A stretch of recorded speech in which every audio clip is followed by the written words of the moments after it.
ఓం శ్రీ సాయిరామ్. పోతన భాగవతము ప్రథమ స్కంద పద్యాల గురించి తెలుసుకుందాం. సాయిరామ్. ముందుగా 383 వచనం. ఇట్లు కంటకంబునం కంట కోన్మూలనంబు చేసి కంట కంబులు రెండింటిని పరిహరించు విన్నాణి తెరంగున యాదవ రూప శరీరంబునం చేసి ఈశ్వరుండు లోకకండక శరీరంబులు సంహరించి నిజ శరీరంబు విడిచే. సంహారంబునకు నిజ శరీర పర శరీరంబులు రెండు ఈశ్వరునకు సమంబులు. నిజ రూపంబునం ఎలంగుచు రూపాంతరములు ధరించి క్రంబర అంతర్ధానంబునందు నటుని కైబడి లీలా పరాయణుడైనటువంటి నారాయణుండు మీన కూర్మాది రూపంబులు ధరించు పరిహరించునని చెప్పి మరియు ఇట్లనియే భావము. ఈ విధంగా కంటకంతో మరో కంటకాన్ని పెకలించి రెండు కంటకాలను దూరంగా పారవేసే వివేకవంతునిలాగా పరమేశ్వరుడు యాదవ శరీరం ధరించి జగత్ కంటకాలైనటువంటి పర్వ శరీరాలను అంతమొందించి తన శరీరాన్ని వదిలిపెట్టాడు. పరమేశ్వరునికి సంహార విషయంలో స్వపరదేహాలనేటువంటి భేదం లేదు, రెండూ సమానమే.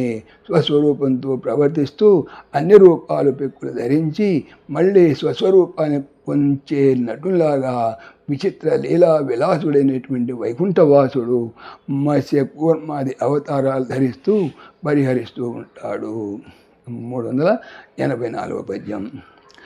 ఏ దినమున వైకుంఠుడు మేదినిపై దాల్చినట్టి, ఏ దినమున వైకుంఠుడు మేదినిపై దాల్చినట్టి మేను విడిచినాడా దినమున అశుభ ప్రతిపాదకమగు కలియుగంబు ప్రాప్తం వయ్యన్. ఏ దినమున ఏ రోజున వైకుంఠుడు విష్ణువు మేదినిపై భూమి మీద ధరించిన అటువంటి మేను శరీరము విడిచిపెట్టను. ఆ దినమునన్ ఆ రోజున అశుభమునకు ప్రతిపాదకము మొదలుపెట్టునది అగు అయిన కలియుగము ప్రాప్తంబు మొదలు అయ్యను. భావము.